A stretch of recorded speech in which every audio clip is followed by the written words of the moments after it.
هذه الفرصة الطيبة. إذن حديثنا أكيد سيتمحور حول ملف الساعة وتطورات ملف القضية الصحراوية بمجلس الأمن. لاحظنا أن قضية الصحراء الغربية اكتسبت هذا العام أهمية خاصة مقارنة بالسنوات السابقة. بداية، ما تفسيركم لهذا الزخم الجديد الذي عرفته القضية الصحراوية هذا العام؟ أود أن أذكر أن بالإطار العام مجلس الأمن يعقد جلستين في السنة حول قضية الصحراء الغربية.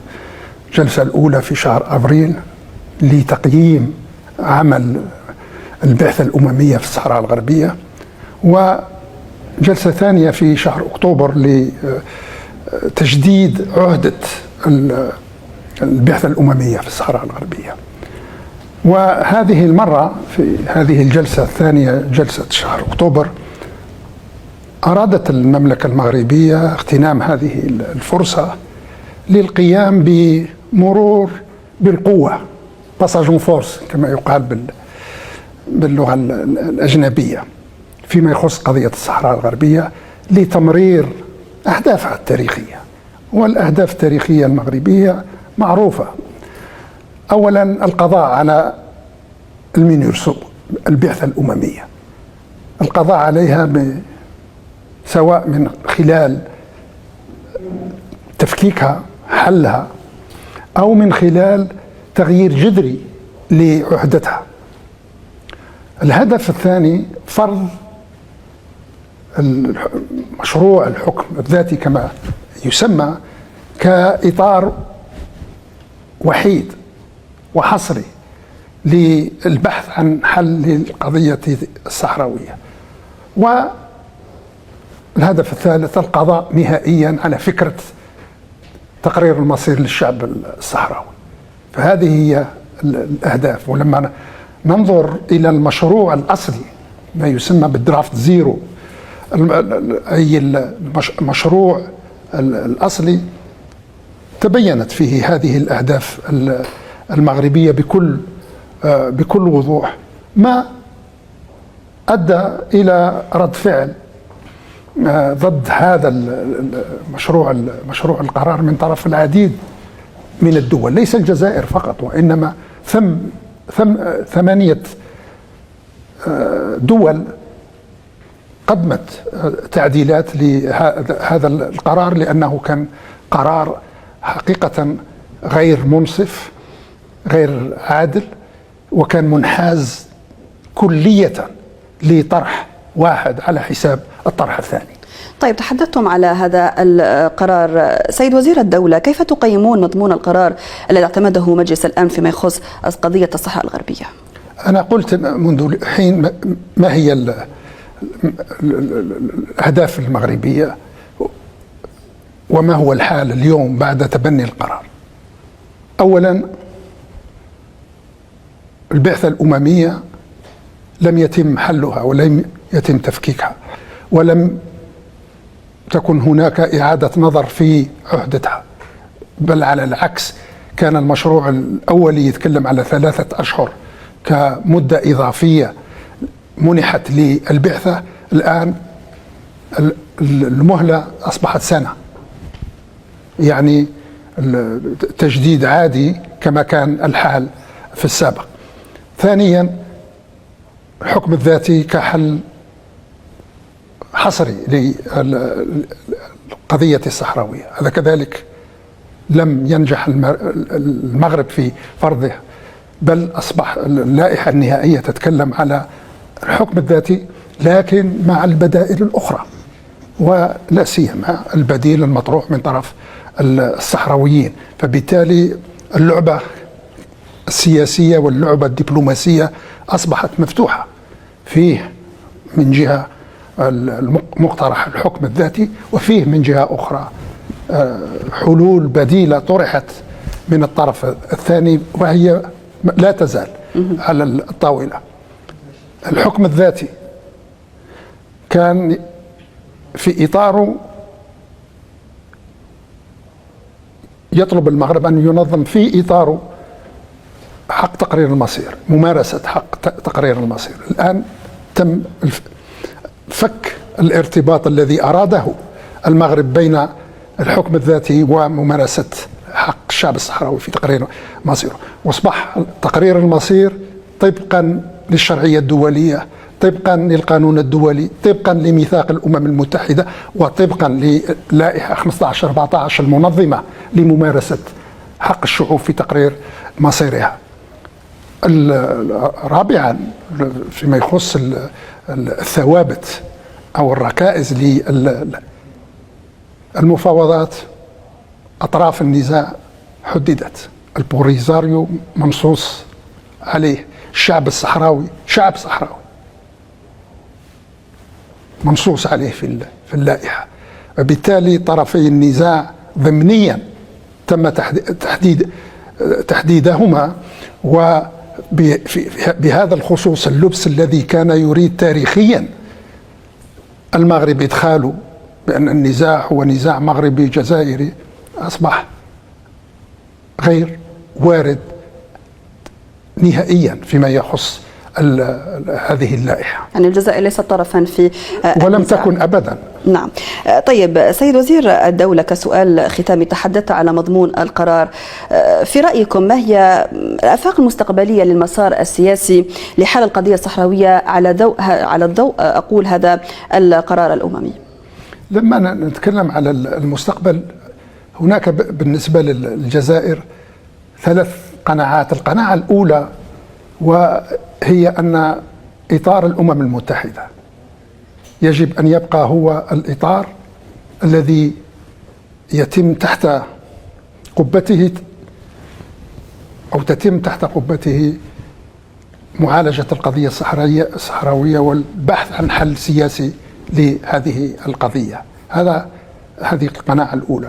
القناعة الثانية وهي أن على غرار كل الشعوب الأخرى للشعب الصحراوي المشروعية والأحقية في ممارسة حقه في تقرير مصيره، وهذا ما وفرته كذلك هذه اللائحة.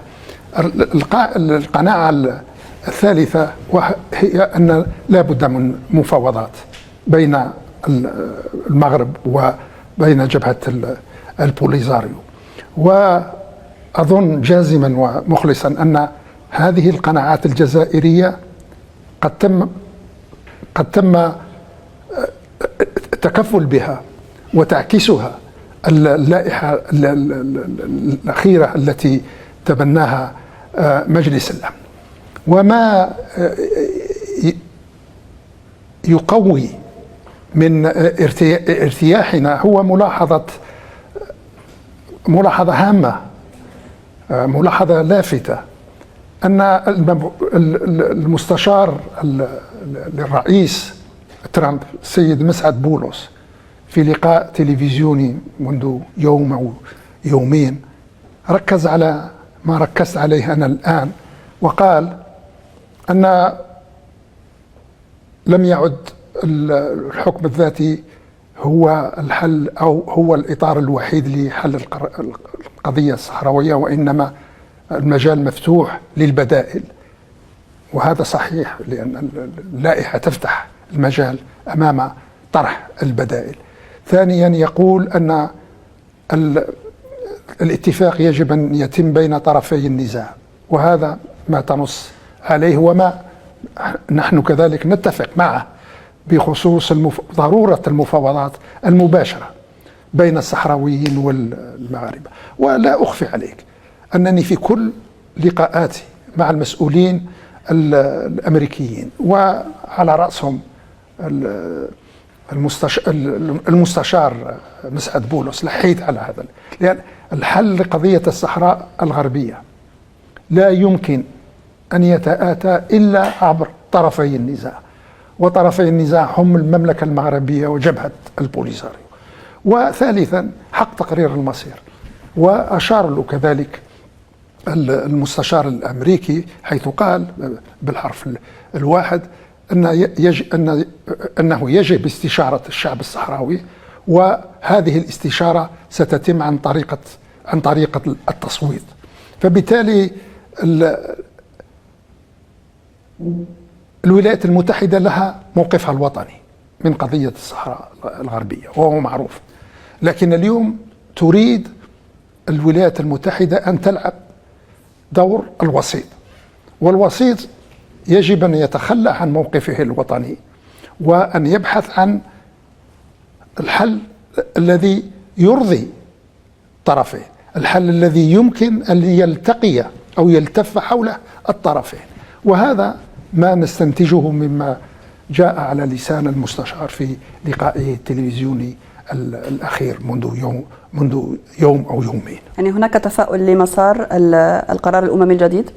هناك واقعية، والواقعية تملي علي أنا شخصيا أن ألاحظ أن الولايات المتحدة أصبحت تفرق بين موقفها الوطني وموقفها كوسيط في هذه العملية من خلال استعدادها للعمل مع الأمم المتحدة وتحت قبة الأمم المتحدة، لأن الأمم المتحدة لها عقيدة ولها ممارسات ولها قوانين ولها ضوابط تحكم تصرفها في معالجة القضايا الاستعمارية. فبالتالي نحن نأمل أن نرى في المستقبل القريب العودة إلى هذه المراجع الدولية فيما يخص حق الشعوب في تقرير مصيرها. يعني لما نتكلم عن حق تقرير المصير والعقيدة الأممية والممارسة الأممية، اليوم في جدول أعمال الأمم المتحدة هناك 17 كيان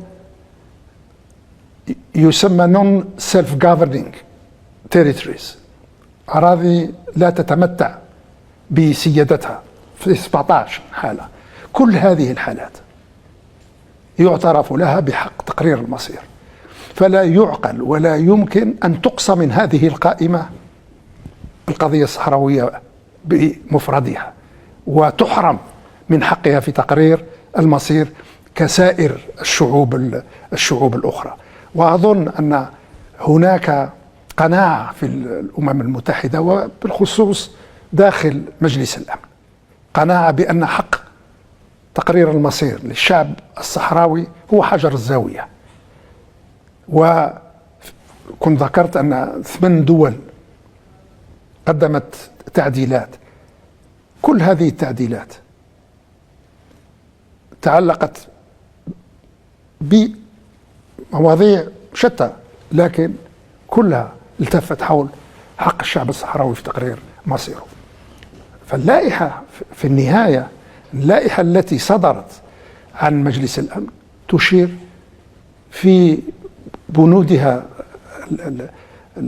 العملية مرتين لحق الشعب الصحراوي في تقرير مصيره دون ربطه بالحكم الذاتي، أي حق تقرير المصير، ممارسة حق الشعب الصحراوي في تقرير مصيره طبقا للشرعية الدولية، طبقا لميثاق الأمم المتحدة. وهذا ما نتمنى الوصول إليه سيد وزير الدولة. شكرا جزيلا لك على هذا الحوار الخاص والحصري لقناة الجزائر الدولية. وشكرا لكم أيضا. إذن إلى هنا نصل مشاهدينا لختام هذا الحوار الذي جمعنا